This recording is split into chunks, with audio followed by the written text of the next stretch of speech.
Am I audible? Yes.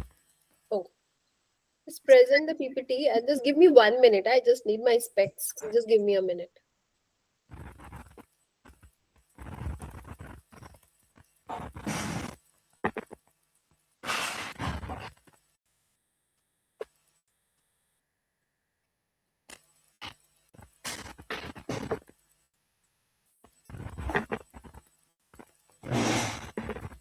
मैं सोचा operator कहाँ चला गया, ऑपरेटर नहीं होगा तो मुश्किल हो जाएगा।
Okay. So, any learnings from the last two classes? What was session 2 is about? What have we learned in session 2? We have not done a session 2 yet, right? Today we have not done any other session, no? Other than the first session.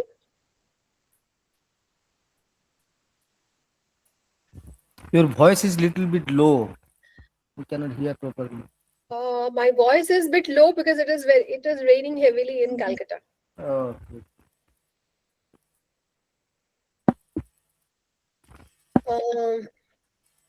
There is an internet issue also. Is it okay now? Yeah, better. Better. So I'm just saying that this is the second session after my class, now. First session I have taken, and this is the second session, right?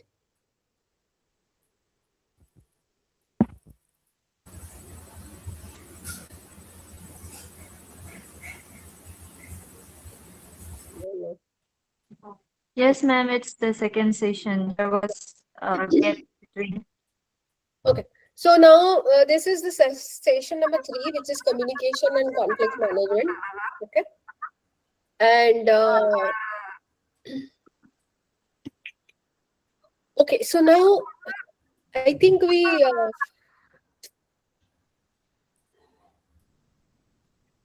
now from the first class, I think now we are coming here today to understand. A lot of people like you also asked me that okay, now conflict to hai. We have conflict. So does conflict means failure? A lot of conflict happening. So do we take it as a failure?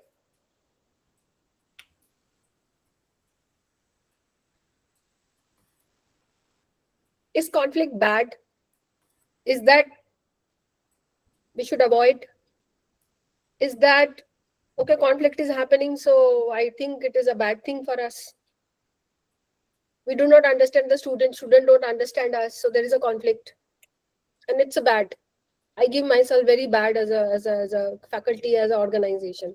Is that correct?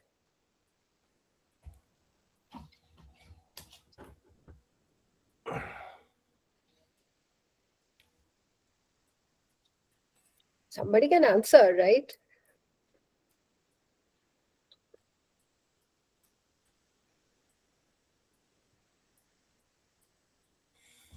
Are people there, or after lunch everybody is sleeping?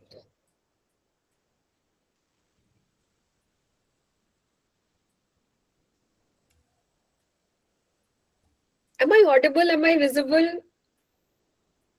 Yes, yes. Yes, ma'am, you are audible. You are also visible. Okay. If you do not reply, then I have a doubt if I'm audible or visible also, right? So okay, so I'll give you the answer if you don't give. So conflict is not bad, never ever bad. In fact, when I was in the corporate, I always used to encourage conflict. Okay, why encouraging conflict?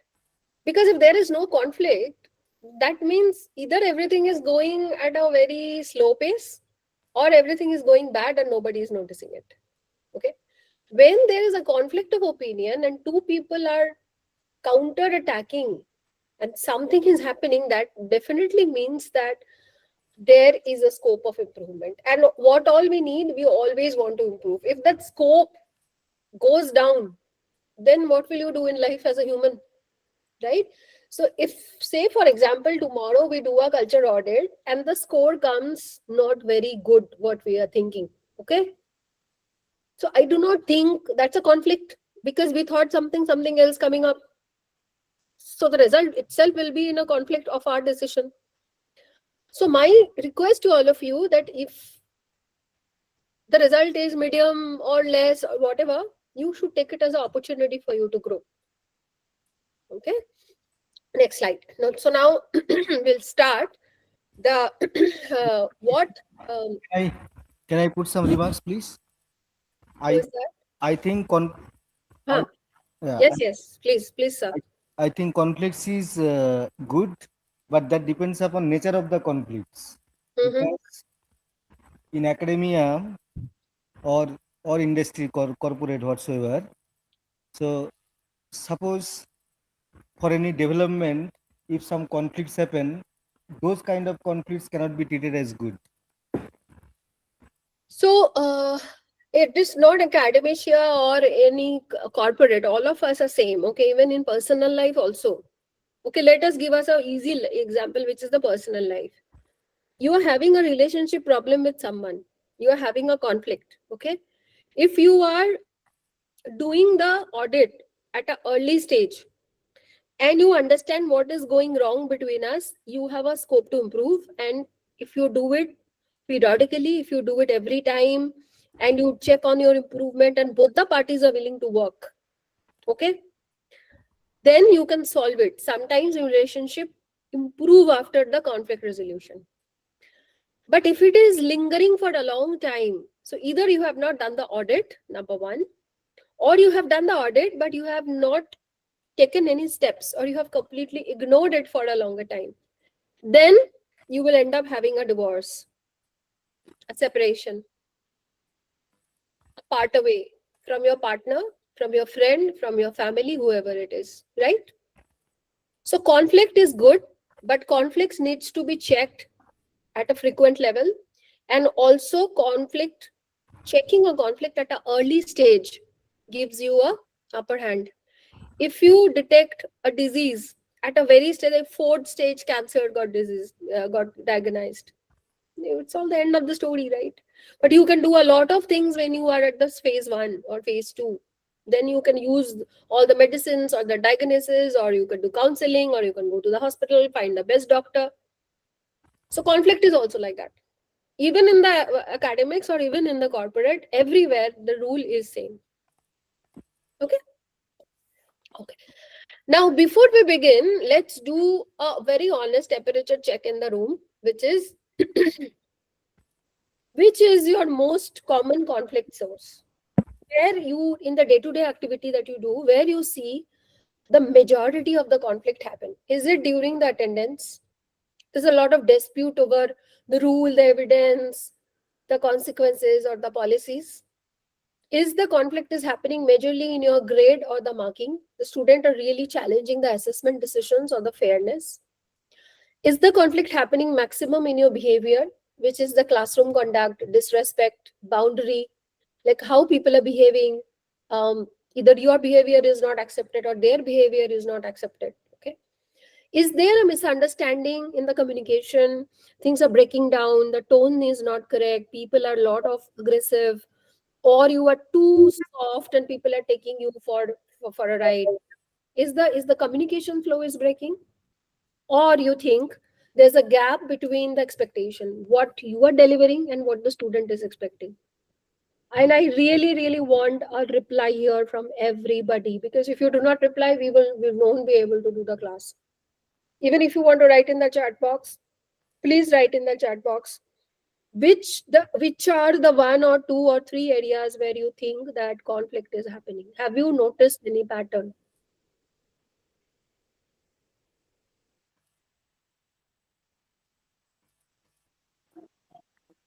Ma'am, as a medical officer of the institute, in Mhm. my experience, the conflict in my expertise with the students come across in the communication area, where I ask my students to bring their prescription sheets, for example, which I have given earlier to continue the medical records in the sheet itself.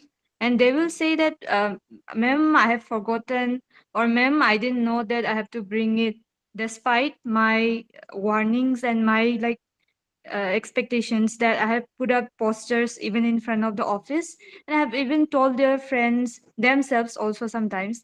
Those time there is conflict between the student and myself, that please bring this, please have a respect for my rules so that I can treat you properly. Those kind of things happen. So it comes under the behavior, ma'am. Okay. Okay. I Okay. think it's a part of communication as well as Also, behavior. yes, Yeah. a part of communication and majorly behavior. Okay. Anybody else? Faculties? Anywhere you see the conflict, the sharpness of the conflict is high. Yeah, it can arise from the expectations, Mm-hmm. grades and marking, and Mm-hmm. behavioral conflicts. Behavioral conflicts. Expectation of marking, I understand. Do you want to give me one example of a behavioral conflict? Suppose in the uh, means many research scholars, they hide basically the collaborations and all what they do,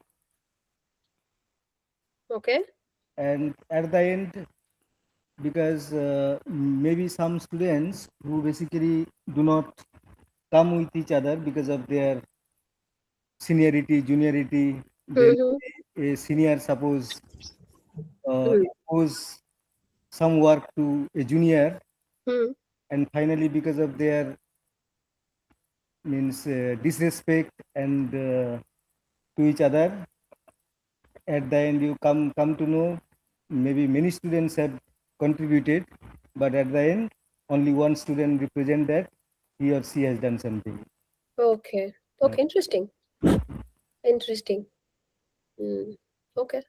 Anybody else would like to contribute? No? Okay, we shall move on then. Okay, we will see some. I'll give you some tools today, but I we can only start working on it when we do the audit. So let's the audit result come out, then we will have a much better resolution in place. But today I'm going to give you some tools so that you can actually start doing the diagnosis of the problem. Okay. Next.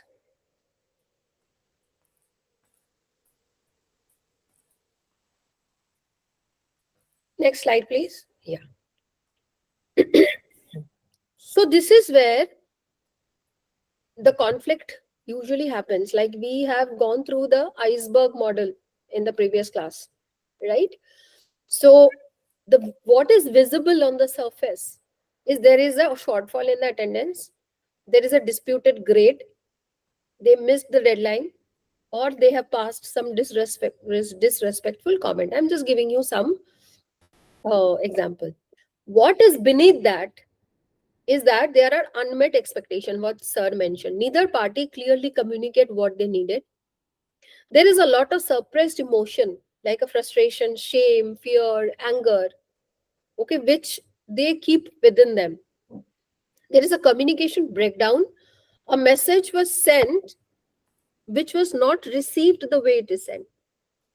So a lot of times, if you all of us are not communication expert, we come here to teach a subject. You are an expert in chemistry, physics, chemical engineering, civil engineering, or whatever, blah blah blah. Nobody has ever taught you the psychology behind a communication, right? I think this kind of a classes goes on, then you start thinking, अच्छा communication के पीछे भी इतने सारे चीजें होता है क्या?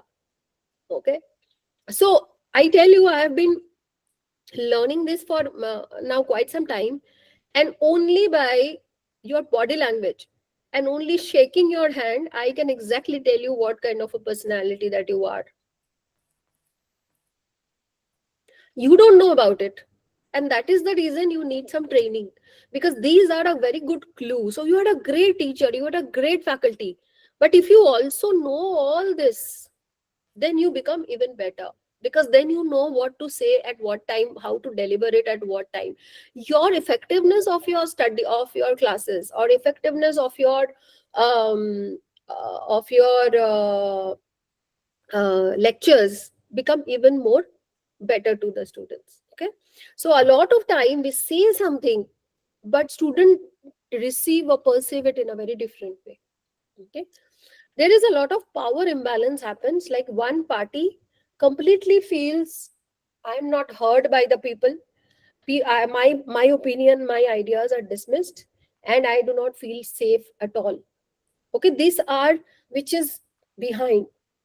So one is the emotion, another is the parameters that we see go up and down. Okay, uh, can you just remove this firebox and go to the next slide, please? Okay, so these are various multiple channel of communication, right? The first communication is of course your teaching. This is how you explain, your the pace when you ask the questions, how are you responding to any questions asked back, and how are you handling the questions which makes no sense. Okay, most of the time when some student is asking a question which makes no sense, must be a very dumb question. Okay, and a lot of us just said that, अरे इसका क्या मतलब होता है, इसका बैठ जाओ, ये ऐसे क्वेश्चन ना पूछो, this is not relevant in the class. You are absolutely correct, the question may not be absolutely relevant in that class, but the way you delivered it, the student may not ever open up after that. Okay, so you are the best judge, and I'm not here teaching you anything how to deliver a lecture in the class, because you are the best in it. But going forward, keep these things in your mind, that it is not about how. So देखो हमारे जमाने में तो I used to still remember कि we used to get a lot of punishment in the school, right? I don't know, so many times my mother has beaten me up with the scale or with the chappal, okay, for doing something very negligibly wrong. But you cannot do it with today's kid. This generation is different, right? So what happened with us, things are very different here. We got so much of classroom punishment, we got so much other things. But today, this era, they're very sensitive people. The kids are very different than us. So you have to be very careful, how are you delivering and what are you delivering. So going forward, be a little mindful about, if you have said something, if that has created, do a own self reflection, do a self reflection of how your things are perceived during teaching. Feedback is exactly that if somebody, I'm there is an exam, and how I am giving the feedback, oh, you are doing so well, and now you are not even, I do not even see you scoring good marks. Okay, and I think you will fail if this goes on. This was our way. Okay, nobody cared. But now, instead of saying this, what if you say that I have been seeing there is a consistent drop in your grade? Is there anything I help you with? Now, after 5 times you say this and the student is not responding, and that is his problem, it's a character problem, then you cannot do anything about it, right? I understand. But at least the first couple of times, the way we give the feedback to them should be in a different tone. Can I help you? Is something going on well? Is all okay with you? Maybe the student will open up. You are opening up a door in front of him. Okay? Then comes the assessment. Another channel of communication is how are we communicating the assessment results? Like, what is the expectation from the student? How was the fairness in the assessment? What kind of a, how you value the effort? Maybe you have seen a student has really done well in the assessment, but at the end he made some goof up. Okay, how do you want to give the assessment? You just want to give a score, marks, and just say that okay, you failed. Or you can say that okay, I'm seeing you are doing everything well, assessment is going right, and suddenly you have taken a different route. So what triggered you to do that? Is there a misunderstanding of the subject? How can I help you? Okay. And of course, people come to you for mentoring, and I think all the students have a favorite teacher or a faculty or a mentor in the हो ही नहीं सकता है. Everybody they have a go-to person, and that person plays a very important role. So this is where the escalation happens. This is where the communication breaks down, and this is where I think the expectation mismatch also happens. Okay. Now my question to you: which of these four channels that I spoke give you the maximum of the tension? Where you think that even after doing everything, this is where things are breaking down when it comes to communication.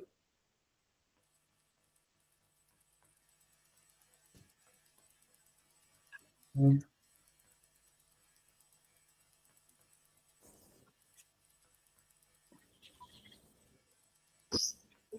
Give me a second.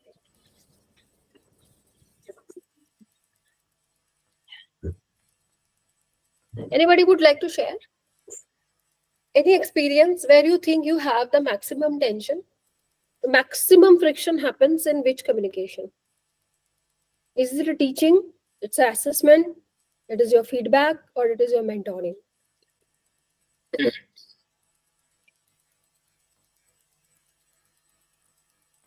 I think assessment should be the most risky one. Assessment. Yeah, assessment and feedback. And why you think, sir? Yeah, because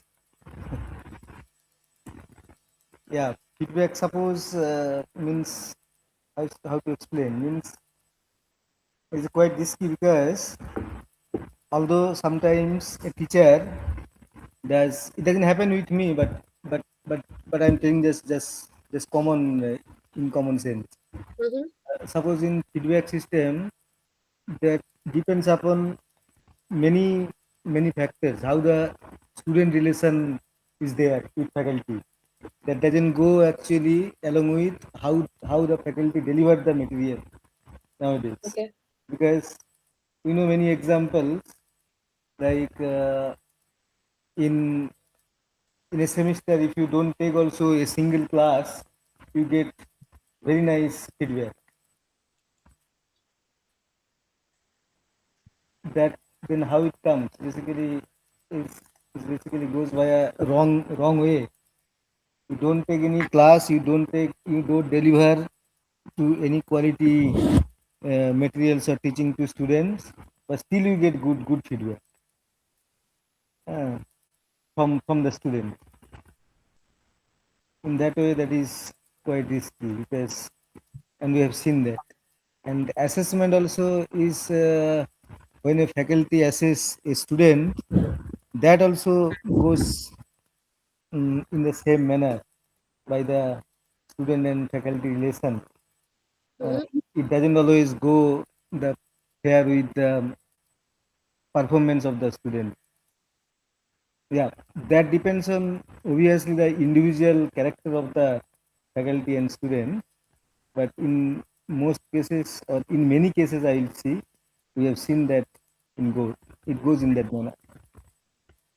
Okay, I think we should note all this problem down, because once we want to try find, we have a structure into place, we also need to deep dive into it to see that what is behind all this problem. What kind of things are shaping this kind of a breakdown in the communication or the feedback system? It is not only here, it is overall. I don't give the example from this institute, rather I see overall, we see in many places it goes on.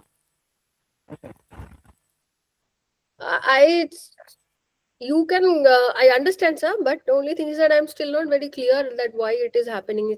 There must be some underlying issues which we are not aware of.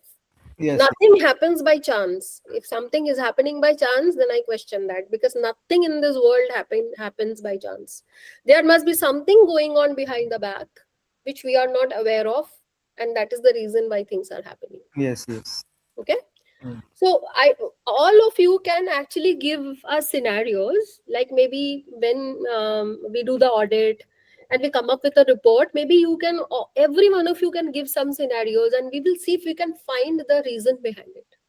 Hmm? Okay, next slide.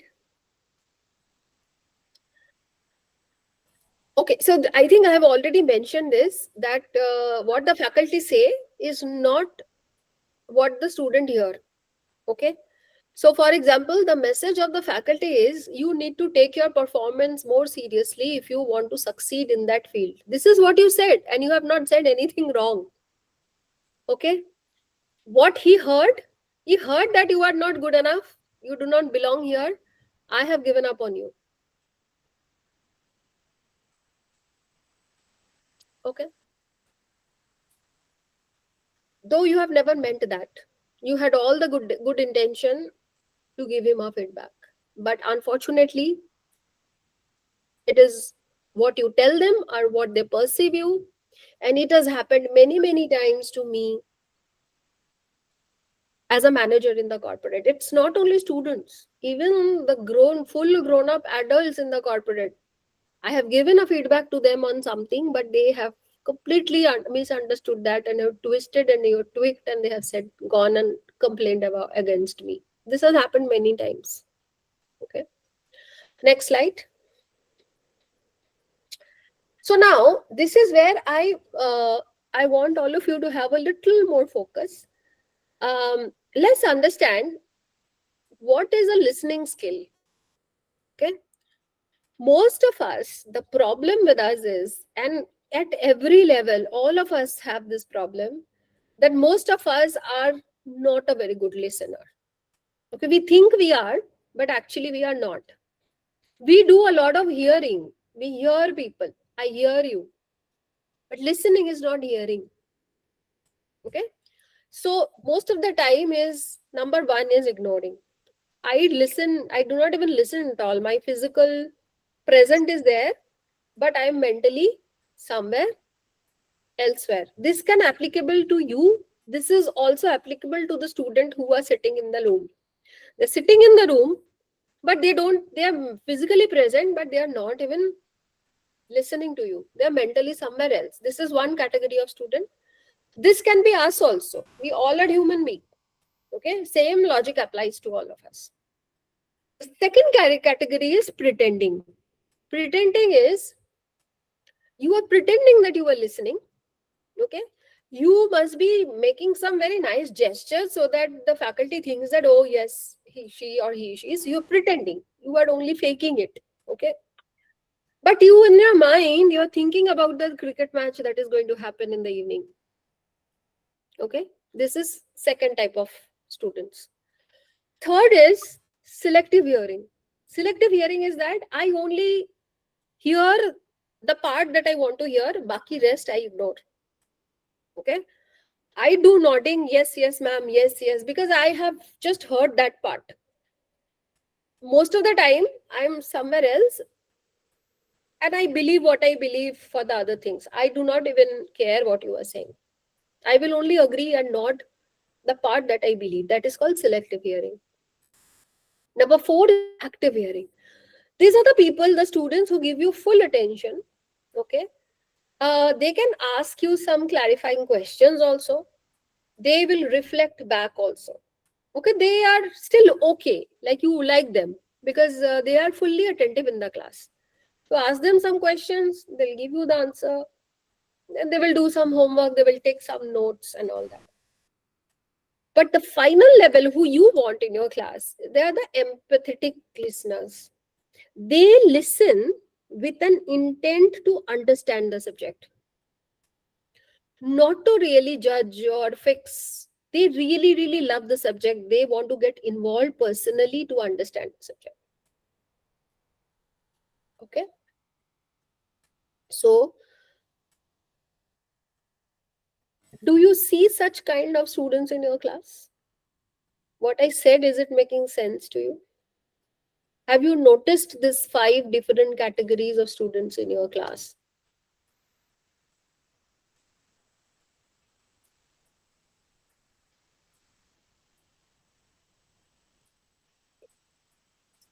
Can you relate to this? Obviously, those group of students will be in all classes. Yeah. Okay.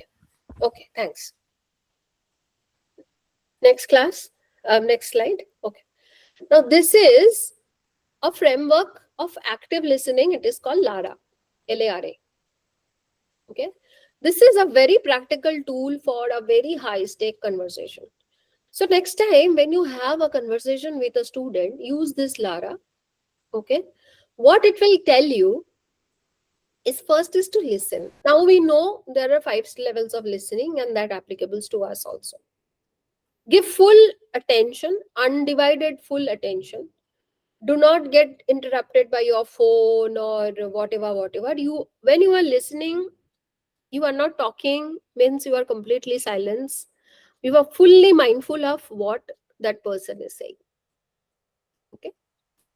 Immediately after the discussion is over, like from his side, the first thing that you do is you affirm.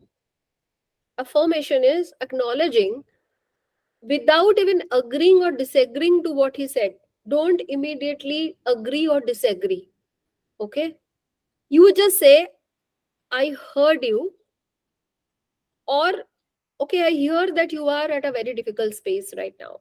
I heard your problem. You are not saying you are agreeing to it or you are not agreeing to it, but you are just giving him an assurance that you have been heard. मैंने आपको सुना है. That's a great assurance. You know, most of the time when we go to a psychiatrist is just because someone need to hear us. Okay. They're superly expensive. And a lot of people go to the psychiatrist not for any opinion. They do not give you any opinion. You go, you sit in front of them because you think that somebody is finally listening to me. So they never tell you or agree or disagree with you. They never say that आपने ये गलत किया है, you have done this wrong, and according to me this is what you. No, they never say that.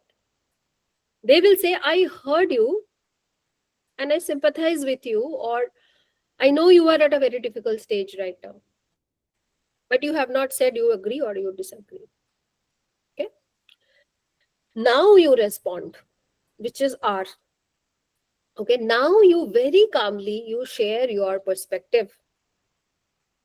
Okay. You do not say you. You always say I in the sense, according to me, what you do, that you will do. I will not tell you. Remember one thing, you are not telling them what to do. You are not their father, mother, or donkey monkey. Okay. You are nobody. You are just a faculty who is hearing and responding. Choice is the students. The student will make a choice what he wants to do. You are not a counselor. Last time also I said, you are not a, don't become the therapist of your student. Okay. I think, according to me, this is the problem, or this is how it should be. Never say that you must do this. This is what I think you is decided for you. You should make a choice to go in this stream, go that, drop this. No. If I would have been in your place, I will give this more weightage. This is me. I'm not you. You take your own call. And then A is add. Okay. Now build on the conversation, like add more information into it so that he participates more into the conversation. Okay.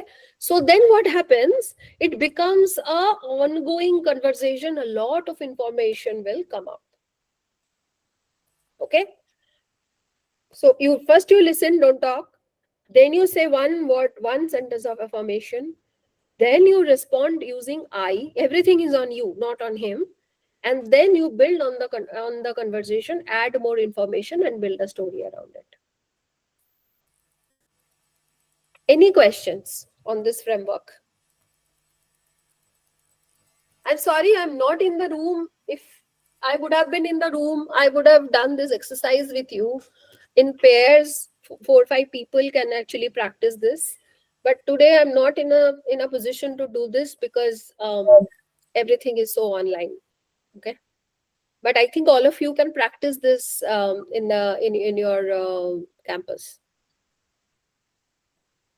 Any questions on Lara? Did you understood? Like all okay? Is Lara clear? Yes, ma'am. Okay. So can you practice this from tomorrow? Is it possible for you to practice? Yes. You can actually do this within faculty to faculty to practice so that you become a little used to. Usually, now you have to put a little conscious effort.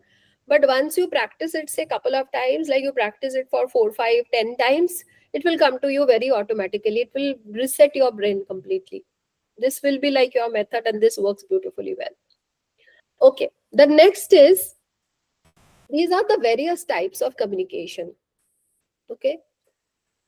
First communication is the passive.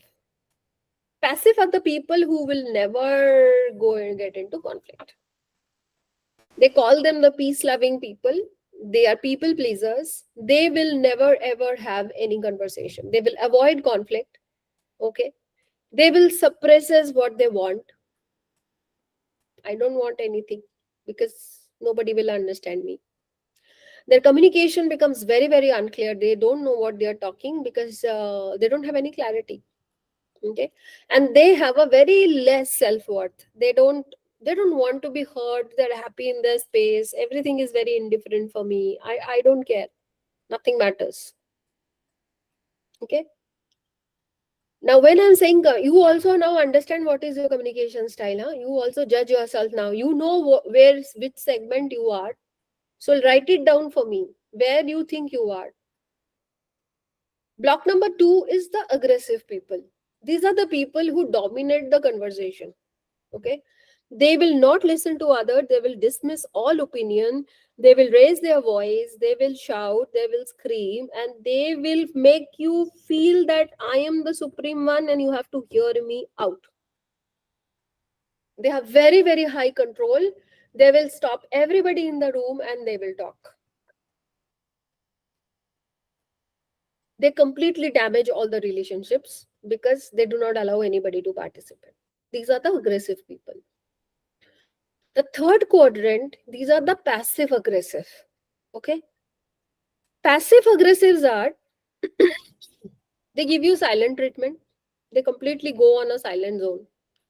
They create a lot of confusion. Okay. Because they are aggressive, but at the same time, they are also they also want to avoid conflict.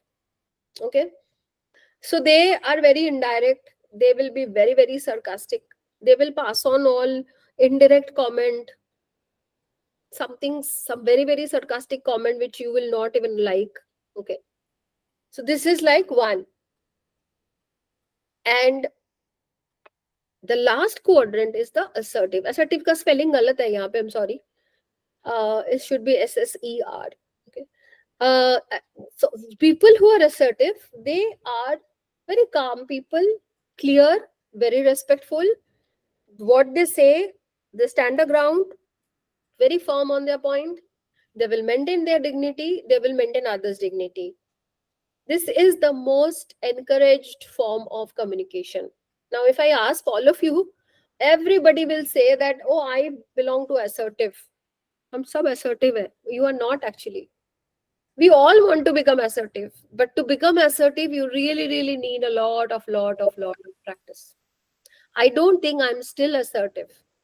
I have been teaching people for years. I have been practicing communication, how to communicate. I'm teaching people, but sometimes I also cannot maintain my assertiveness. I sometimes completely go back to aggressive. I simply completely go back to passive. I sometimes completely go back to passive aggressive. Jabki, the ideal state that I want to be is assertive. Maybe 80% of the time I'm assertive because I'm practicing it consciously. But at the core, I was something different. Okay. 10 years back, I must be a completely different person. And over a period of time, by practicing mindfully, consciously, I have become assertive. So when I'm asking you, do a self assessment. If you are genuinely assertive, it is okay. But not all of you are assertive. So do not go there also. Okay. If you really think this is how you were the last 15 years, this, yes, I was always assertive, then only you are assertive. Okay. So can you please identify your communication style? All of you, please write down on your notebook your communication style, because that matters a lot, because you have to improve from there.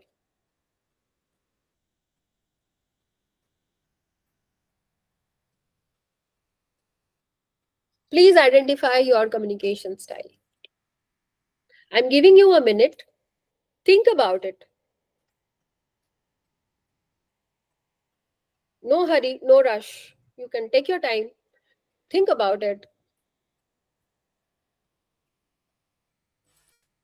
And then we will do some assertive communication practice.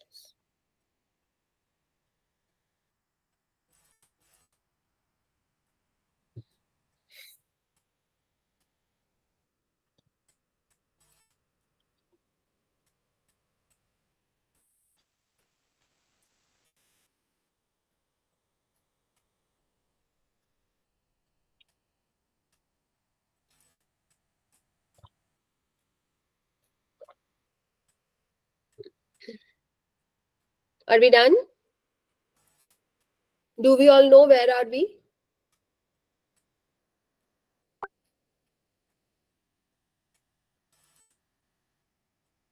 Okay. Have you identified your communication style, all of us? Okay, go to the next slide, please. Okay. So we all aspire to be a assertive communication style, right? We all want to practice that. Okay. So first, let me see what is not assertive. Assertive is not being blind or unkind. Dominating the conversation is not assertive. You have to win the argument at no matter what cost is not assertive. Okay.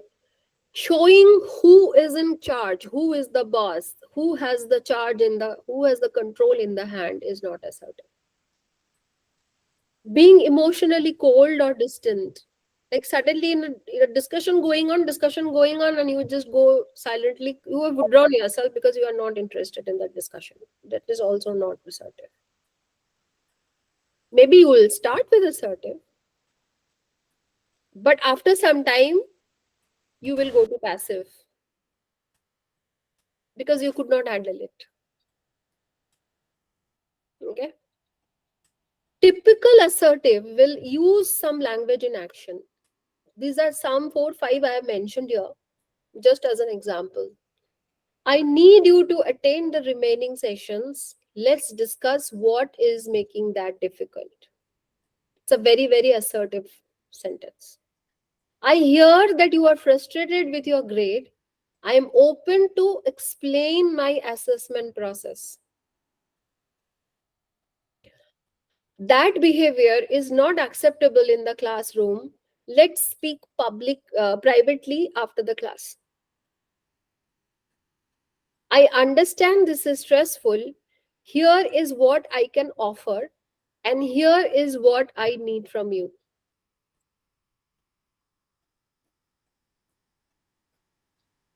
These are the example of assertive communication. How many of you actually talk like this? Be honest.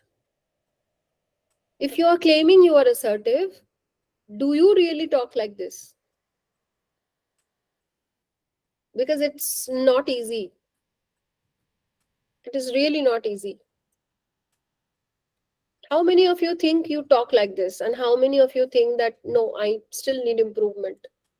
I'm close to it, but I'm not really talking like this.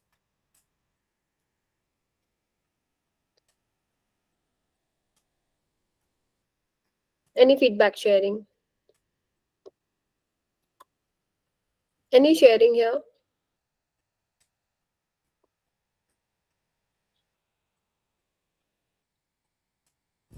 not exactly like this.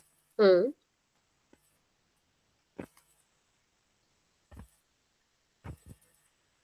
Explain. You can continue the sentence. But you are closer to this. So how much close? Which is the part that you are missing here? You can take one example and explain.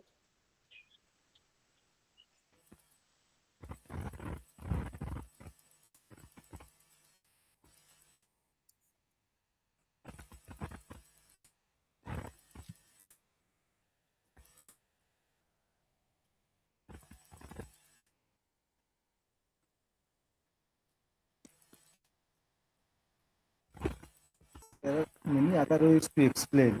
Hmm. It all has to be match. Your voice is not very clear to me, sir. Yeah, there are many other ways to groom the students. Not exactly this way is not necessary, I guess. We are not grooming the student here. We are communicating with the student. Yes, I understand. It's what I mean. Um, okay, so you can share your way. How is it your way? You can just give me one example that the what you use.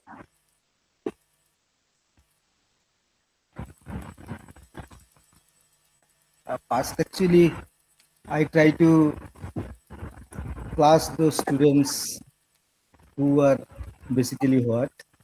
Then according to their class, their communication behavior, I try to talk to them.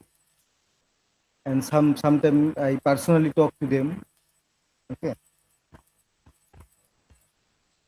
And yeah, based on their performance, then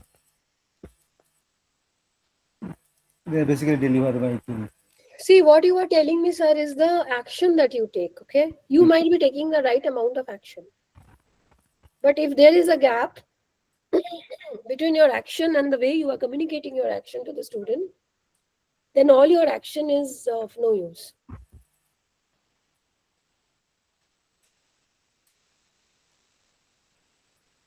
So this is where actually we go wrong because we think these things are not needed. And that is where we go wrong because these things are very, very much needed. These are all fully proof. You may not use exactly what I have written over here, okay? But try to understand the meaning behind these sentences. So You here, can be a very good executor. You must have done great work. Your action is to the point. You have done everything great.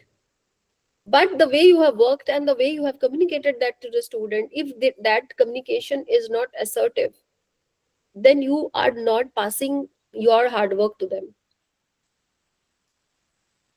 Okay. So when I say that I understand this is stressful, this is where I can offer, and here is what I need from you. The last, you may not exactly use this line, but if you are fulfilling the meaning behind this, then also it is fine. Why I'm saying this? I understand this is stressful means you first have empathize with him. That yes, I know you are going through a lot of stressful issue. Here is what I can offer. You didn't just say that, okay, how can I, another way of saying that, okay, how can I help?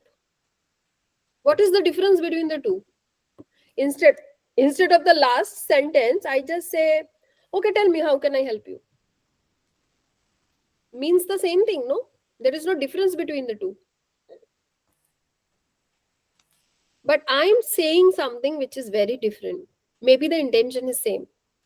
I'm saying, first of all, the moment I say that I understand this is stressful, your students actually get a lot of confidence that yes, he understands me. Then you say, here is what I can offer. So you are always saying that this is a two-way process. I cannot not only, how can I help you doesn't make any sense to me, honestly. Because how can I help means what? A help should be from both the sides. I can only help you when you help yourself, right? So here is what I can offer, and here is what I need from you. I can help you provided you help yourself with this.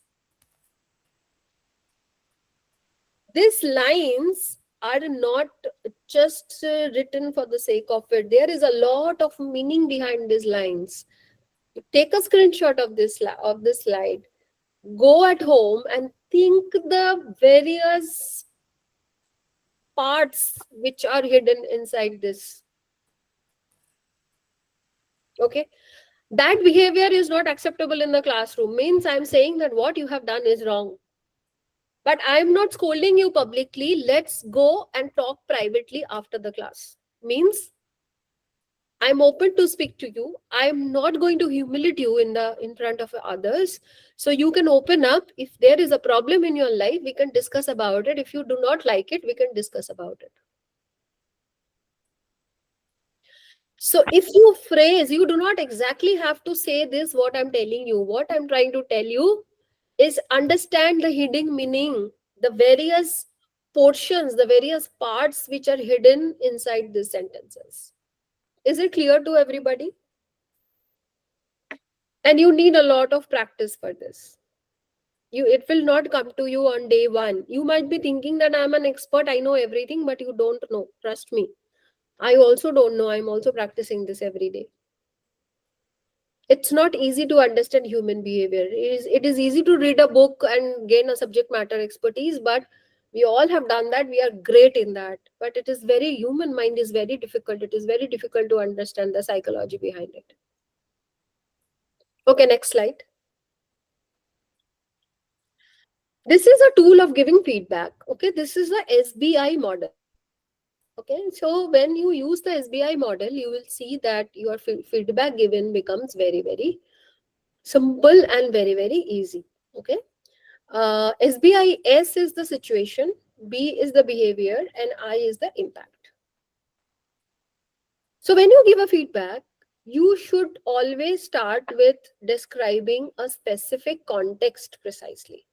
Okay, so never say you always do this. I have seen you always doing this kind of a thing.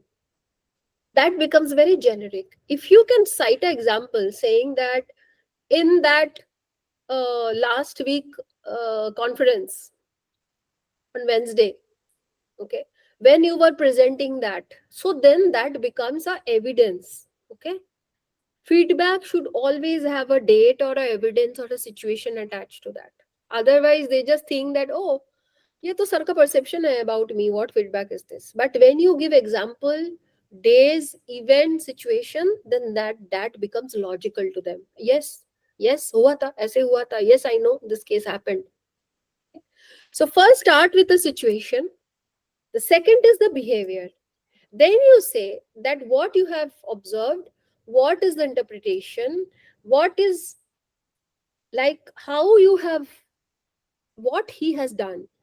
If there is a problem in the behavior, you describe that the behavior to them. Okay, for example, you spoke over 3 other students without acknowledging them. Last Tuesday in the seminar, when you were presenting, you spoke over 3 other students without acknowledging them. So situation, you explain the behavior, and then I is the impact. Impact is now you describe the effect of this behavior on other people or on the environment. For example, made it very difficult for others to contribute and the discussion became one-sided. So you're giving a feedback to a student saying that in the Tuesday seminar, when you were presenting, you spoke over other 3 students without acknowledging them. It made them difficult to contribute and the discussion became one-sided. You have used a situation, you have used a behavior, and then you have explained the impact. Okay.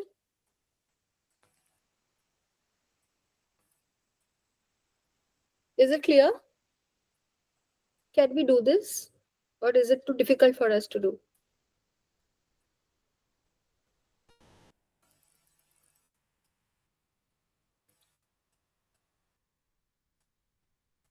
Now, what I want all of you to do is pick up one problem where you are giving a feedback. Say one case scenario. Pick up one case scenario for your students.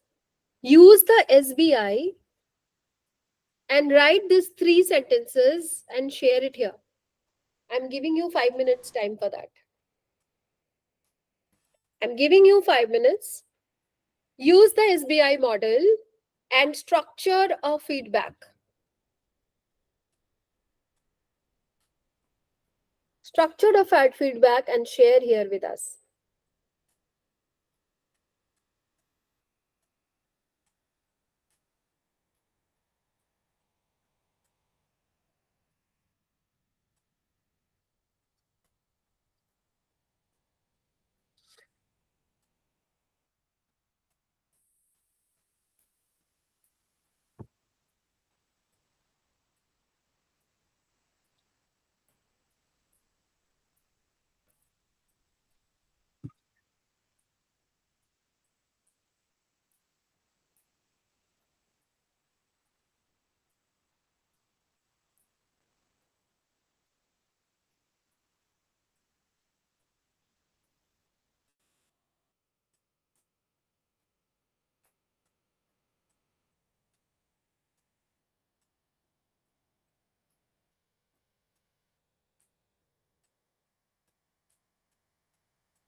Who will share?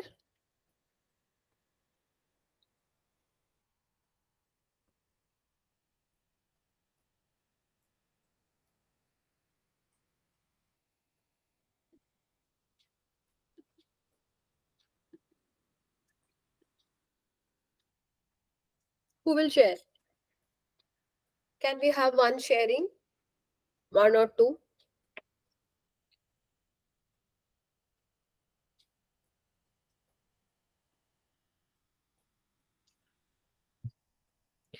If you do not practice in the class, your director will throw me out from this room. Okay. I have been instructed to give you case studies. He himself was present in the last class in people case studies. See, suppose Hmm. uh, if we during our presentation in the seminar and all, a student presents something, Hmm. and then that presentation has to be analyzed properly without any means negative point to that seminar, Hmm. and then that positive message should be communicated to all over the students. So that could be the basically positive impact. Okay. So can you write a sentence of okay, how will you communicate that? Yeah, this one, that communication will, because we have to summarize all the positive impact, Hmm. and those has to be circulated. So what is the situation here? The seminar. Yeah. What is the behavior here? Behave, so behavior with the positive attitude. The Behavior is the positive attitude. And what is the impact? Impact is the means take home message basically. uh, Impact is how people will think about it when they go back home, Yeah, right? the take home message is basically Take home message. yeah. Okay. Okay. Anybody else who has used SBI to give feedback?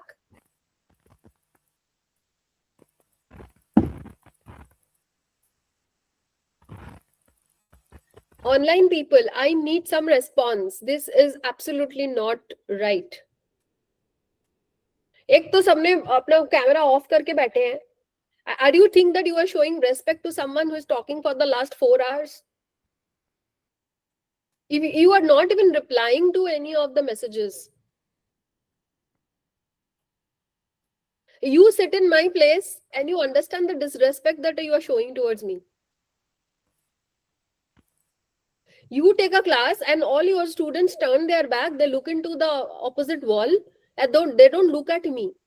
A turning of a camera feels like that. And not only that, it's okay, you have turned on your camera or whatever situation you are into. Now you are not even responding to my messages. I don't even know whether you exist, whether you were there, whether you are understanding, whether you are participating, and I will send this report to your director. I'm sure about it.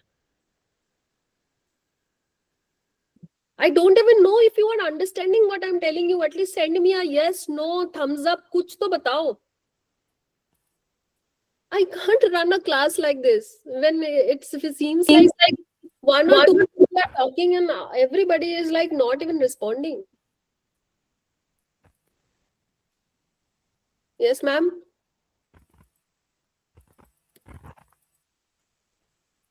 Ma'am, so sorry to turn off the camera. I have some patients in here, so I had to put it off and attend them as well. That is okay, ma'am. But only thing is that Uh-huh. I not only Yes, you, ma'am. but you should at least just yes, no, thumbs up. कुछ तो reaction दो कि हाँ समझ आया नहीं Yes, समझ आया. yes, I have been interacting as much as possible. Uh, so I will contribute one of my situation here regarding this SBI model. Hmm. So the situation is one of the student, it's a real experience that I had. I asked them to have a re-examination before they go for an NCC camp. So that situation was like they had exam also, so they didn't come on the time that I get appointment, like 9 a.m. before 10 a.m. exam. You come and get here check before you go for the NCC camp at evening.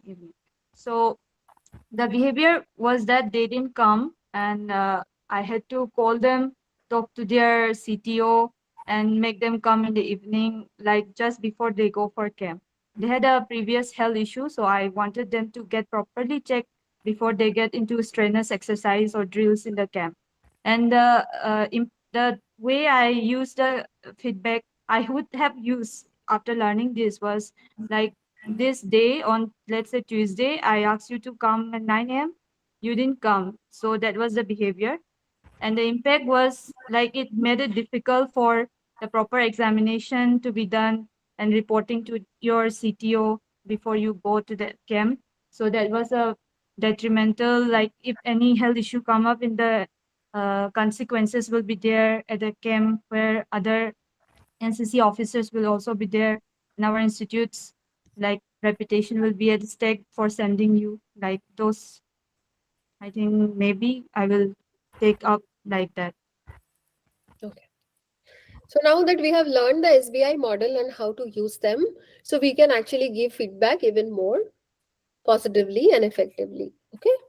Okay. Next slide. I think there is a case, you can skip it.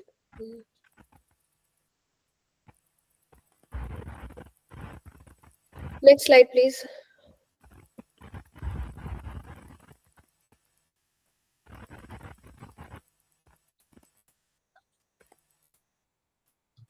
Somebody there to operate.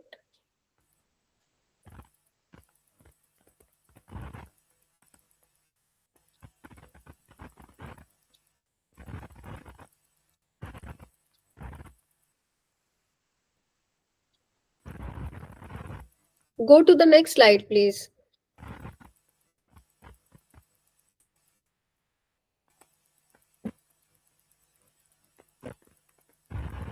Skip this.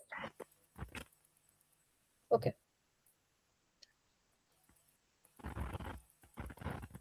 So these are certain things. I am again and again talking about the same thing because these are the scenarios that happens almost every day with us. And you know what? We are always avoiding these scenarios because even we want to become assertive, most of them are in the passive aggressive zone. Okay. So, attendance and absenteeism. Are you addressing the attendance and absenteeism at a very early stage? Or you taking it along and you're dragging and stretching it to the level where you think that it is an academic risk? Okay, so if you see there is a early warning of attendance and absenteeism, you should immediately raise it to the right person. Okay, academic backlogs, these are the things that a conversation about a backlog can also be a conversation about a mental health or a family pressure or a financial stress. Maybe the person is not coming to the class or not doing their academic work well because there is a lot going on in his life.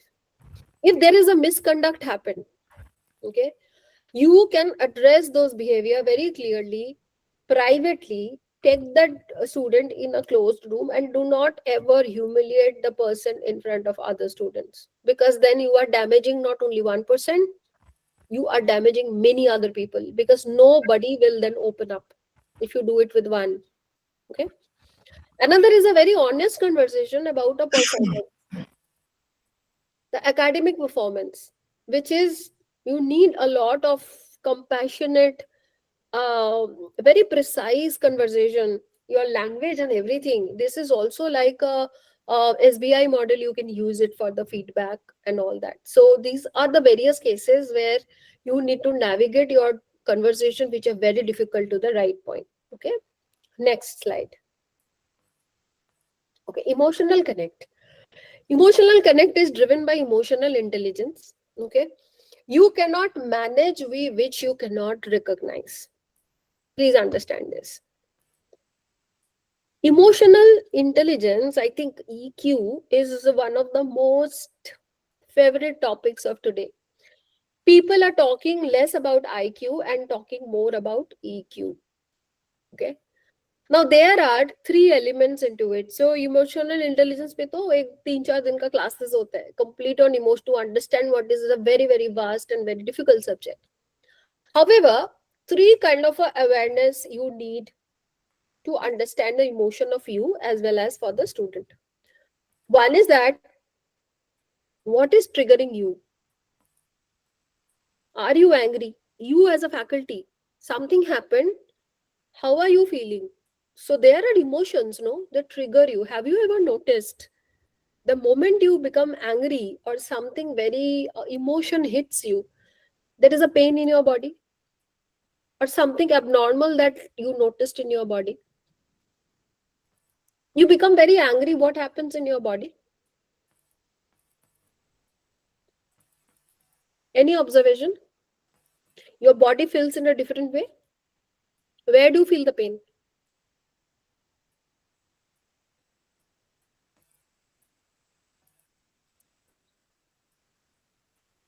What happens when you become angry?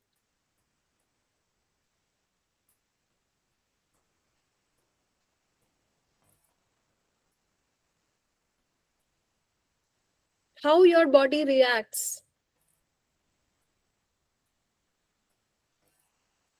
Nobody gives answers here, man. Okay, I'll just finish it.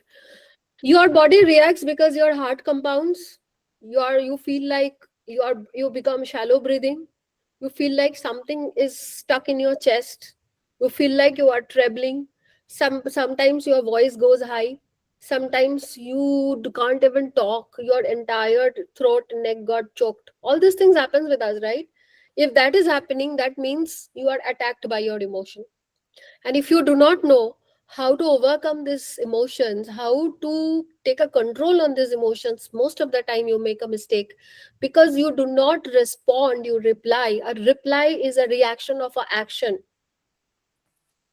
Somebody said something, did something to you, and you immediately feel this pain in your body, and you have to give a reply because you have to show that you are in control, and you say something which you will regret the rest of your life. This happens to all of us. If this is happening, you are not in control of your emotion. Number two is the emotion of the student. What is the student actually feeling beneath their words or the behavior?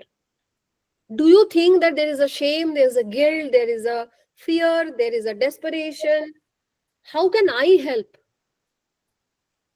I said something, and suddenly the student feels, you can understand it from from the face, from the body, from the way he talks. If your voice is shrinking, his voice is also become either chill or एकदम से कांपने लगता है, वो sweating होने लगता है. You will see there is a change on him because it has hit him. The face will become darker. He will withdraw himself completely. He will look here and there. He will not look happy. He will feel like very embarrassed. The embarrassed face, we all understand what is the embarrassed face. Don't tell me you don't know. You, of course, you know. Okay. So, you also need to understand another thing. So, one is your emotion, another is the student's emotion, another are your triggers.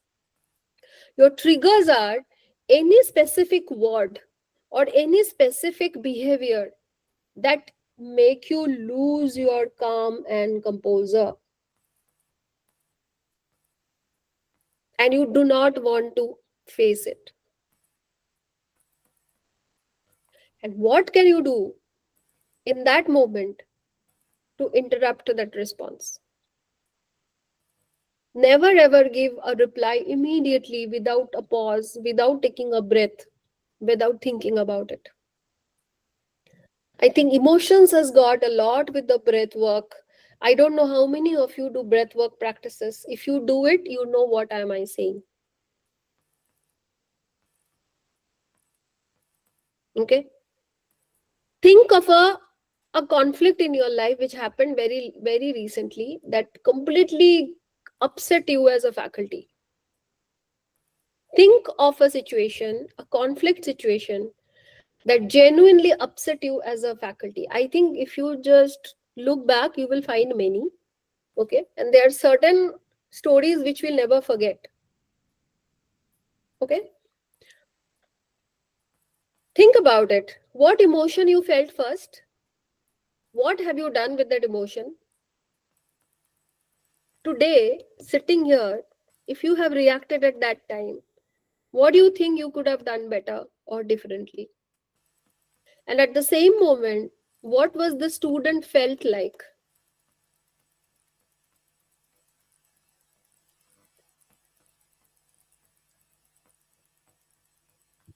Some incident happened which triggered you, a conflict. What was the first emotion you felt? What have you done as a reaction of that emotion? You wish you would have done it differently. You made a mistake that time. If you have to correct it now, how will you do it differently now?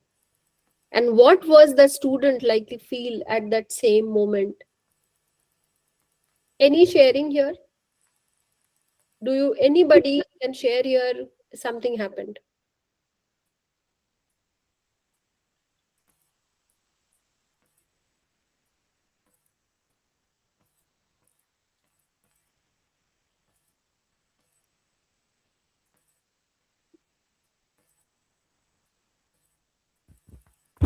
That I shared with you previously, that Hmm. um, uh, as one of my student I told, during the lab work she fell down because, Hmm. because of her some mental stress,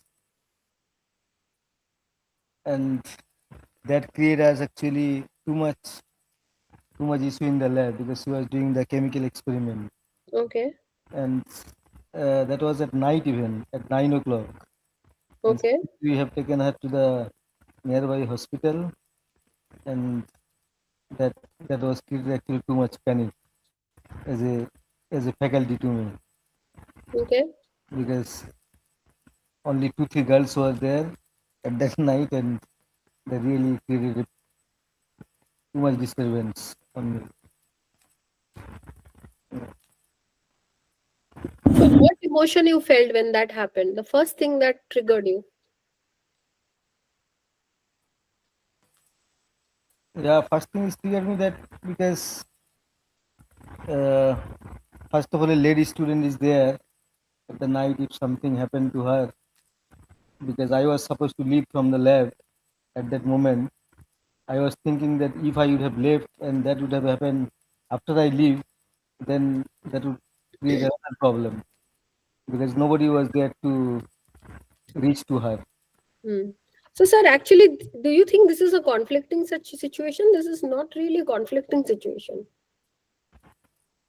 No, this is not a conflicted situation, but actually, on the other hand, some other students were there Hmm.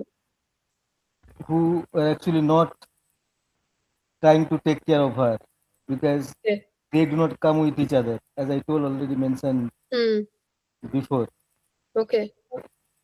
Some uh, running away by, they know that something happened to her.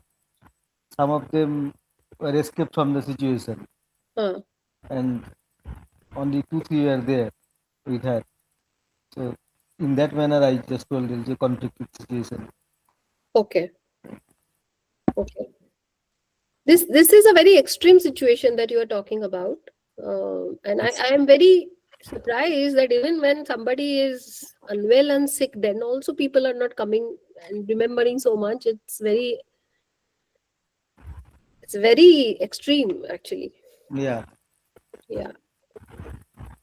Okay. Okay. So please identify. See, I'm not giving you any simulation. I'm not doing any exercise. I'm only finishing my slides. I have to take a flight. I'm going. Okay. So let me finish my part, because other than one or two student faculty, nobody is responding, nobody is sharing anything. So I should not also waste my time. Okay, move on.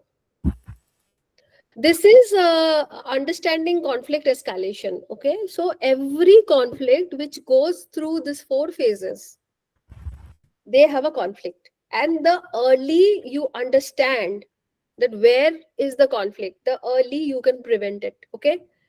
The first stage is the disagreement. Disagreement is there are minor differences which you can easily solve. If you are in this situation, solve it in this situation. Disagreement builds to frustration. When you move from a disagreement to frustration, that means your emotions are at a rise. Okay? Positions are hardening, things are becoming difficult now to open up. My request is, if you are good in handling things, solve it within in this first two stage. Do not allow it to go to conflict and hostility, because if it go to conflict and hostility, which is step number 3 and 4, things will be difficult for you. Okay. So before conflict there will be early signs of disagreement and frustration. Try to kill or to come up with a resolution in this two segments, which is disagreement. And if you do not address it at this stage of disagreement and frustration, and if it goes to conflict being a lot of relationship strain, a lot of open confrontation happens. Mhm. And if it goes to hostility, god save you, then it will go it will fully get blown up. So if you are going, now that you understand there are 4 stages of escalation, killer escalation in the first or the second stage, don't take it to the conflict or to the hostility. Okay. Okay, next slide. um Move on. I'm not giving any cases. This is a student faculty student conflict resolution framework. Okay, these are the 6 steps protocol. Okay. uh, so if like the question was asked to me that when I am in a conflicting situation, how do I solve it? Now every situation is different, every student is different, and everything will get different case by case. I can give you a framework and you can take a call. Okay. First step is when there is a conflict happening, you cannot just give a reaction to an action. There is a difference between a reply and a response. Reply is a reaction of an action. Respond is something that you have thought and then you have replied. But if you talk in the heat of the moment or something, you just immediately react, your response is very weak. Okay. So the first step that you should take is to stop, which is completely pause before you respond. You take a breath. If all of you know what is box breathing, if you don't know, I will tell you. It is a 4-4-4. Okay. In the count of four, you inhale. In the count of four, you hold. And in the count of four, you exhale. Either you can do it from one nostril and leave it from the another nostril, or you can use both the nostril and you can do the entire exercise using the both the nostril. I'll show you how to do it. If something really triggered you and something hit you hard and you have to give a reply, the first thing that you should do is pause. Never mind, you can always pause. You can always pause. Have you ever seen the best of the gurus of the world? The best of the prime ministers and the presidents are in this world. They do not talk fast. They talk slow.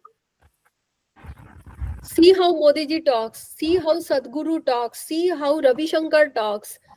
See how Om Swami talks. You just take anybody. I'm just giving you some example.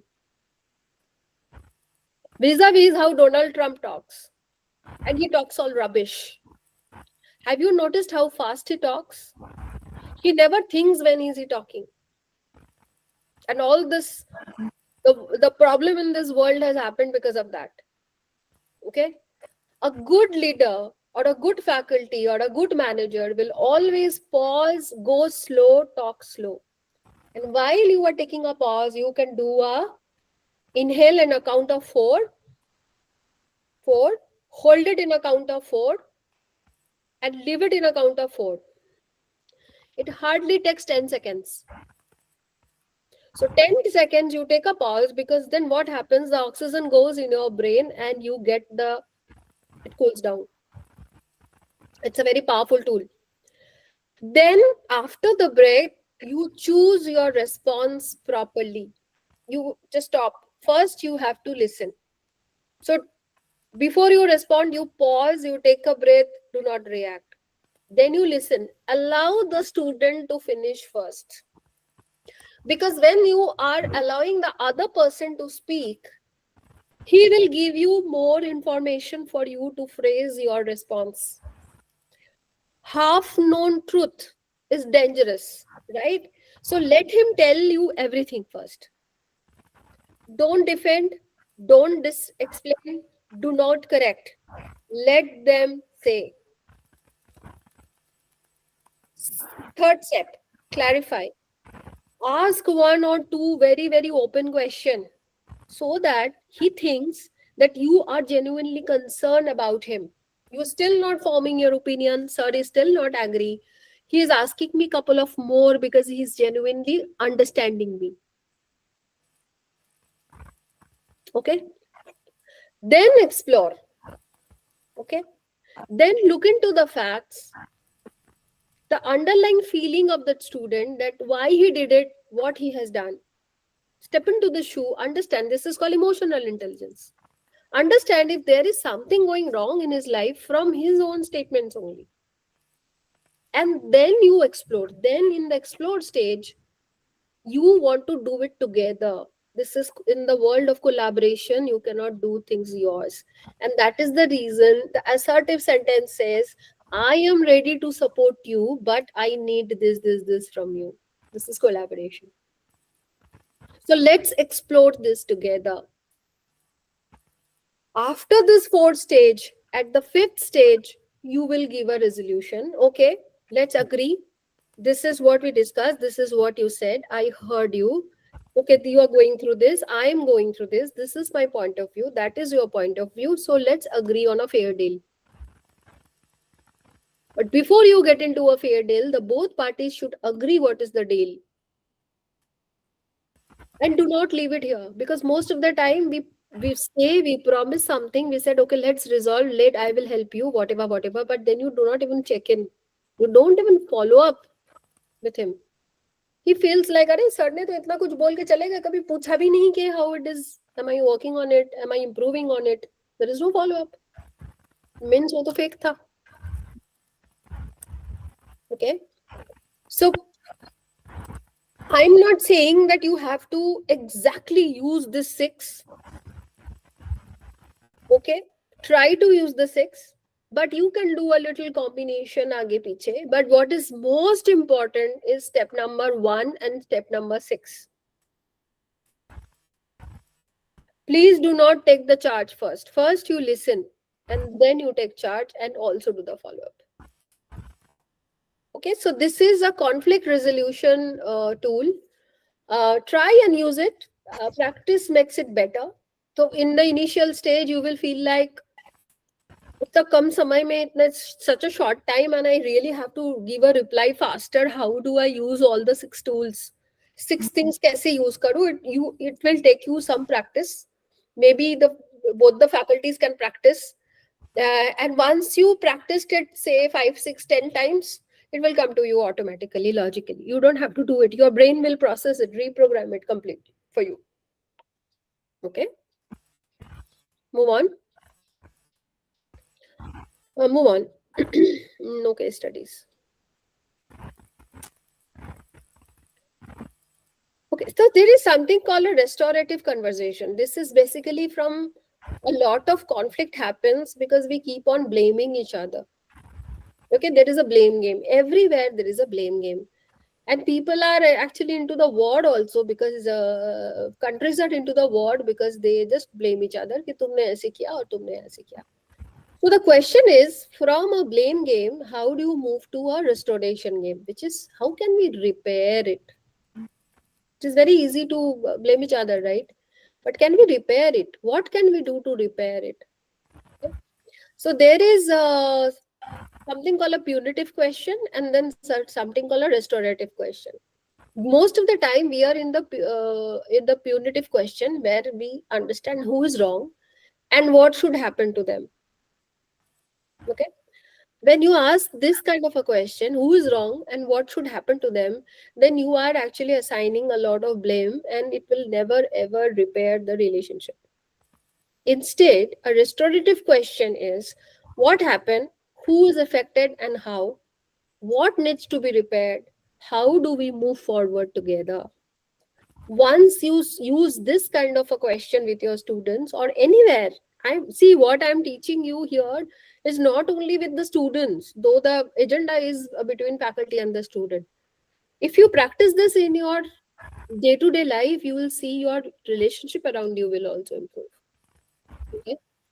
So, how you think that your latter approach, the last approach, how much will solve the blame game problem? How will you, there will be more of understanding and rebuilding. People will come close to you. They will bridge the gap. You become the most collaborative person then. Yeah, that I understand. I mean, in your perspective, how much you think that how much it will restore the blame game problem? It can restore to a great extent. I have completely changed a blame game to a completely, okay, let's do it together. And I have built beautiful relationships with people. Do you have any case studies? Yes, many. There are many things that I can tell you where a complete blame game transferred completely into a great friendship or a great relationship. At work, even in my personal life. Okay.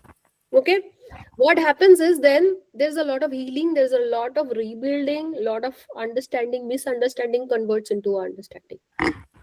Okay, but one person needs to take the first step. Because अगर दोनों ने ही first step ले लिया तो दोनों समझदार हो गए ना. दोनों तो समझदार है ही नहीं, एक बंदा ही समझदार है. But maybe that is you. Okay, all right, next. Building respect based. So when you are building a very respect based relationship, okay, these are the qualities you will see and people will start appreciating this about you. Okay, you will also see that there is a change. Okay, respect is not really automatic. There will be different behavior that display that, okay, I'm respectful, I'm respect worthy, and people are respecting me.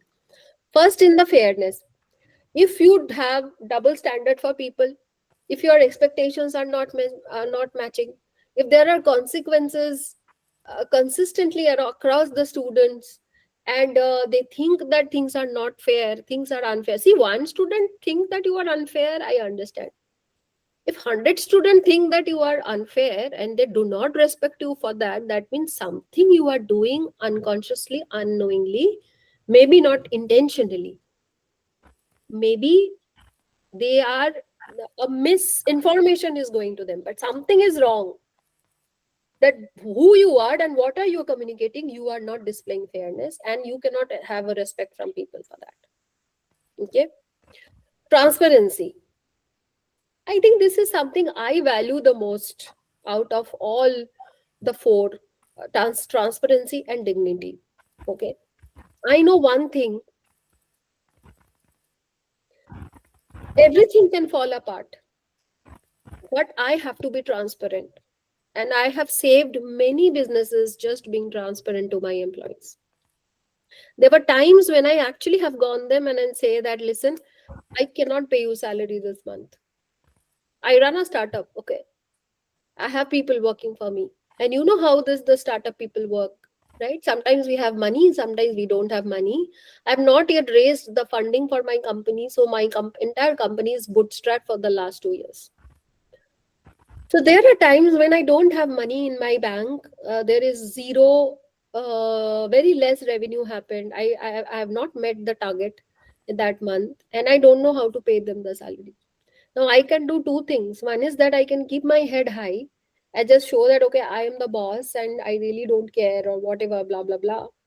And I go them and give them some story about their performance. Oh, you are not performing well, and I'm not happy with it, so I'm chucking you. Okay. Vis-a-vis, I go and tell them, you are the Jan of the business. You are doing great. I'm very proud of you. We are doing really, really good. But trust me, I do not have money to pay you this month. We have not done very well. The sale is dropping and I don't have money. The choice is yours. You want to leave or you want to continue. And you know what? Most of the time, they have stayed with me. And I have awarded them with a next month when we performed better. I have given them the money as well as the bonus. I'm not only being transparent with them, I have built a huge amount of trust and credibility with them. They have become my family. Same thing happened in Zomato. There was a time, if you remember, Dipendra Goyal was the CEO in Zomato, very early stage Zomato. I think that time they just started and all that. They had a money for only 45 days and they were at the verge of shutting down. And they decided not to chuck anybody. They called the team, called for a town hall, and they just said that we don't know, we have only money for 45 days. Anybody wants to quit, you can quit. The employees came forward and they just said, okay, no, we will not quit. We will stay here. Whatever it may take, we will stay here. Give us the stake in the company. So Zomato has given those people the stake in the company. Just imagine the value of that stake today.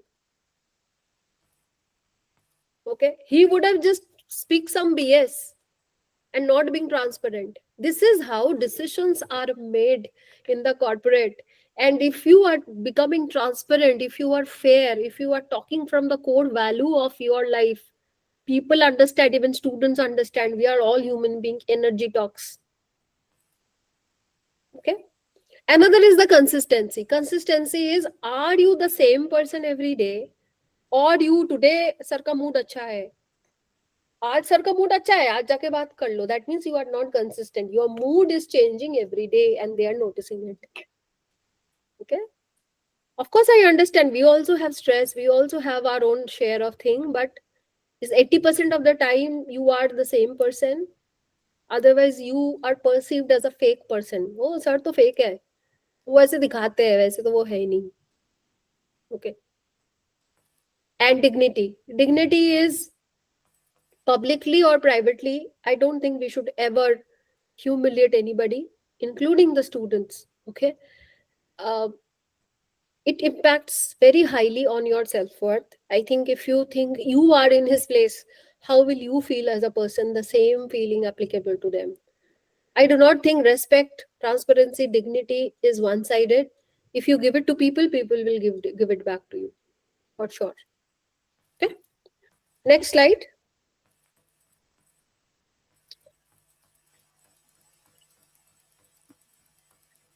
Um, I think we will do it later. I was thinking of a campus charter, but I think we will do it once we are done with our audit.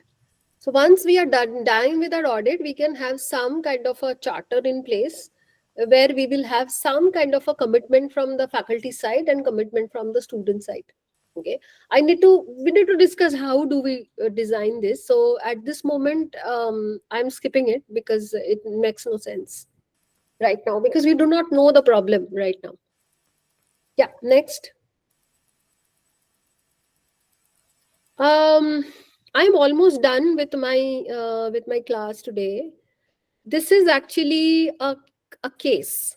So I'm giving this case to all of you. You can take this as a final simulation, and you can work on this, whatever we have learned today, and then you can come back to me or to Romji sir with your response. Okay, I'll read it out.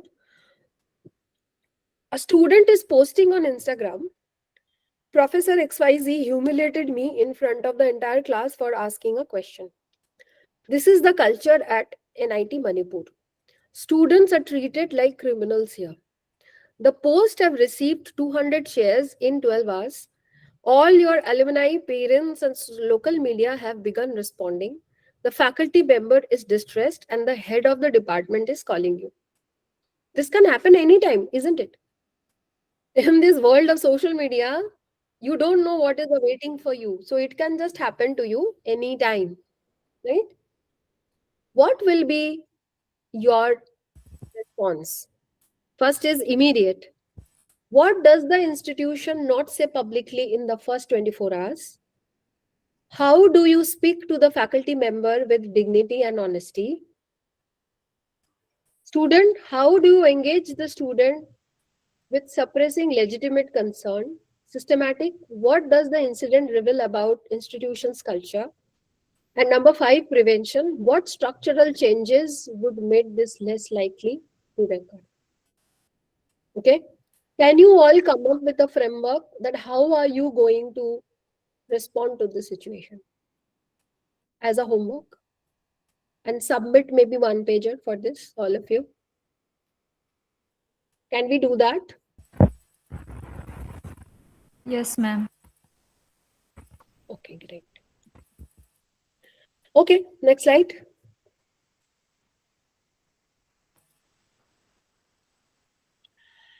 Culture of a campus is not shaped by the absence of conflict, but how the conflict is handled. I think we started the class with the same thing where I asked, is conflict good or bad? And sir mentioned, and he's absolutely right, too much if, so we know that fourth stage, right?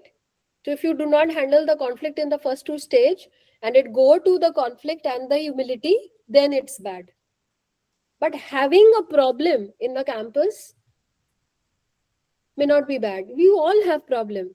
Leaderships have problem. Everywhere we have problem. Problem ही नहीं है तो जिंदगी कैसे चलेंगे आगे, है ना? So I'm not saying having problem is bad. I'm just saying that how are you handling the problem as a conscious leader, as a conscious faculty? That matters a most in today's scenario. So with this, I'll close the session. Any question that I can answer? Any doubt, anywhere you think I need to explain more? We have a few minutes time in our hand. I can do that.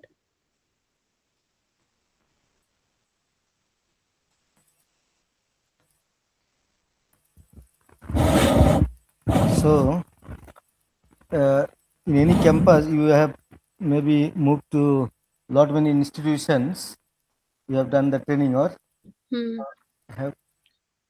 So the most level, how much conflicts you have seen in any campus that restrict their growth? I have seen politics in the campus to the level that I cannot even talk about it Okay. publicly, which is not NIT Manipur, Yes, yes, yes. but some very, very, very, very famous MBA colleges that I go. So, like I mentioned, no, I usually am very friendly to maybe because of my nature or my the leadership style and the way I have open space for people. They open up in front of me, So and I have seen a lot of politics and conflict. Those conflicts are at a different level altogether, sir. yeah. That is not something that you and me can handle. So in corporate level, the conflicts is more, or in academia level, conflicts is more. See, I tell you, in the academics level, the conflict is more democratic.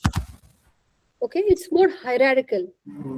It is um, more of power game is everywhere, but it is more of dictating. Yeah, Who is dictating, right? in academia. Yeah, yeah, yeah, yeah. Mm. There are lobbies made. Who is having more power on whom? The power game is everywhere. Lobbies are in even in the corporate. হুম, এক Corporate plays a different dirty game. পরে বলতে meeting আছে একটু I পরে give বলতে you an example of how corporate plays.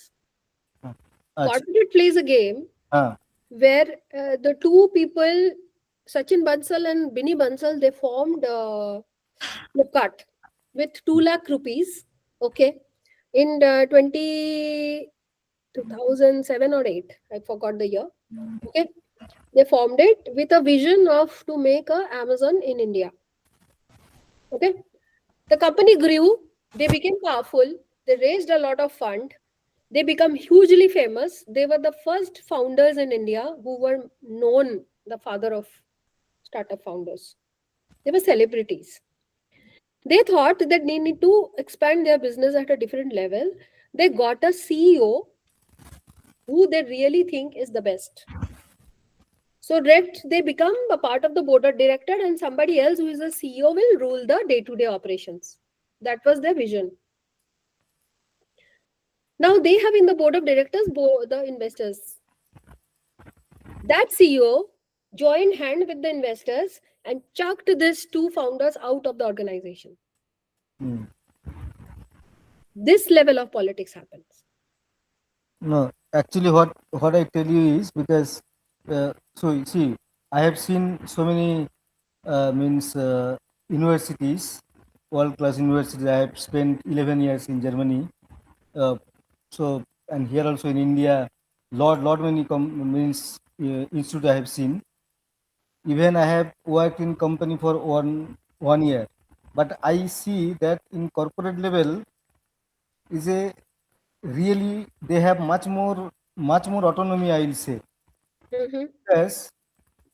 because they hire people just for without any security.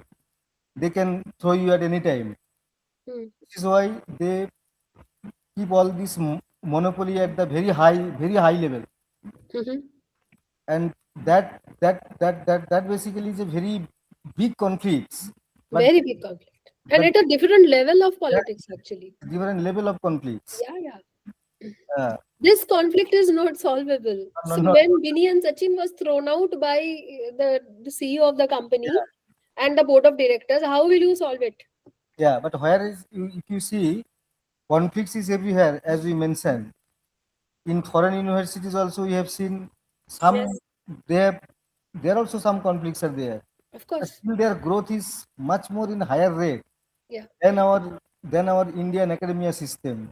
So why so? So I'll tell you why so. Why so is because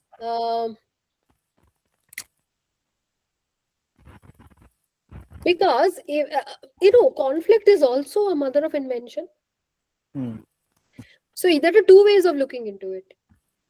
So say for example tomorrow if we do a cultural audit and all of you think that oh cultural audit ho raha hai. What if the students say that I have something is wrong with me? and you feel threatened. What if the audit will say that, okay, this department is bad, or that sir is bad, or they become vocal, or they raise some point, and you step backward and you resist it? You say, no, I'm against it. That is one way of looking into it. Also, when we are doing this audit, your my request to the administration of this institute, do not form any judgment about your faculty. If you do that, then they will also feel threatened next time, right? You will also not like it. But So does it, the entire thing comes from top to bottom. yeah, this, I think this is much related to the policy. Exactly, exactly. So if the policy maker creates threat for the faculty, faculty will get threatened, and faculty will pass the threat to the student. Everything is spoiled then. Hmm. There is another way of looking into it, that okay, we will take it as improvement tool. We will just see if there is an opportunity of growth or improvement here, if there is a merit for us to become a better institute or not. Foreign universities do this, and that's why they are growing. Hmm. We are mostly stuck into our performance, our judgment, our fear of failure, ye hoga wo, and we stop it. We are very democratic that way. Okay, Democratic and diplomatic also. diplomatic also. So when I will, if we want to improve my suggestion and my request to Romji, and I'll have a word with director sir also on this, then let's do it together without forming any judgment about it, and let's see what results come, and let's be open to change the system. If we are not agreeing to that, let's not do this. Then it's just a fault finding activity, right? No, definitely will be agreed. Come with the face to face discussion will be much more better. Yes. Okay. Thank you. Thank you, sir. Okay, any, if not any questions, I close it here. All good?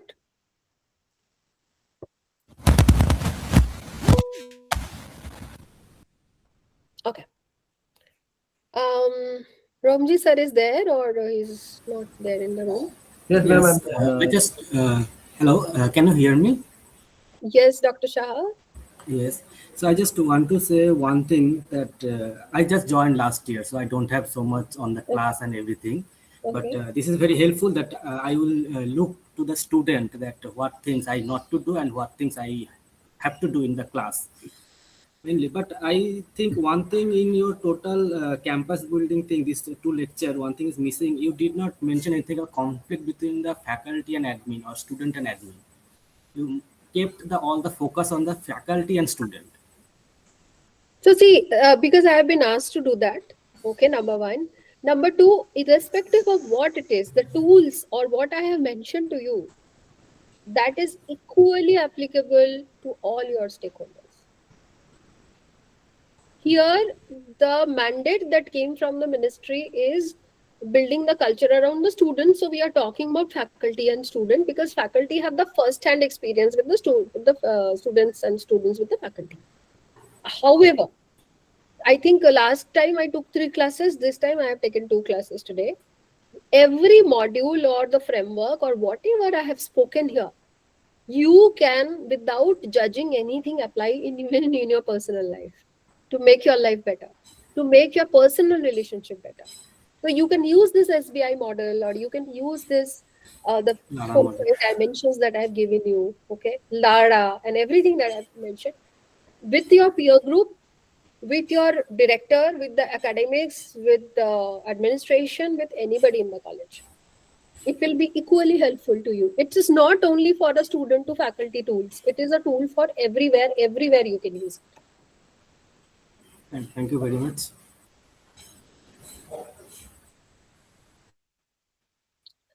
Okay, then I'll take your leave and I'll see you again. If Romji sir is not there, please say bye to him from my side. Sir, ho? Yes, sir. We are done. I'm busy doing something else. No. Okay, thank you, ma'am. So, with this, we come to the end of the second session of the day. Sir, I have given them a homework. Okay. Which Okay. is just go back one slide up. You have the slide with you, right? You have both the Yeah, presentation yeah, with you. This is what I have given them. okay, as a homework. Last time also we had given some homework, no, last class. So this one pager they will prepare and they will submit to you, and then we can discuss later.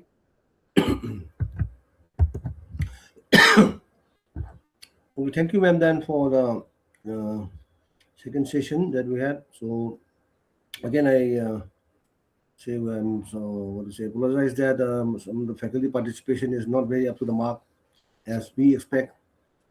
Say a lot of interactions and others. So someone will see that the coming sessions will have more interactions. Thank you, ma'am.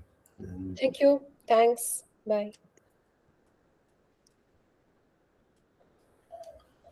then now 3:30 we are supposed to begin another session by the third session of the day on this particular topic by Dr. Sudipto Bhattacharya. So we just wait. I'll just connect to him for time being, and then we'll start off very shortly. He has kept the time as 3:30, so I'll just connect with him and then we'll start.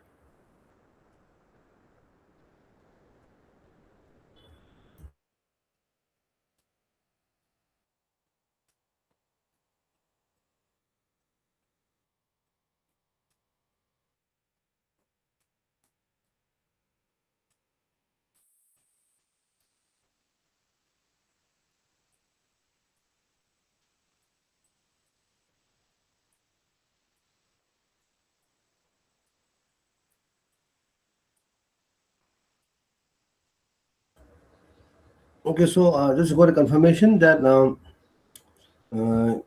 so Dr. Sudipto is in the IQAC meeting, so the session will start at 4 p.m.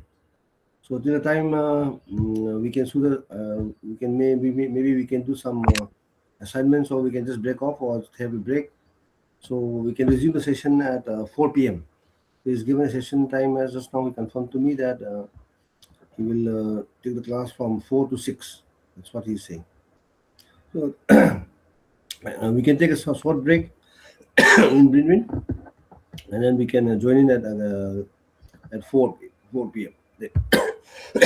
Thank you.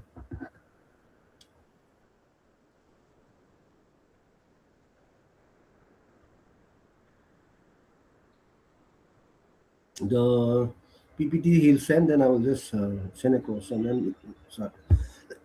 So let's meet up at again at 4 p.m. Maybe say 10 minutes before 3:50. Thank you all.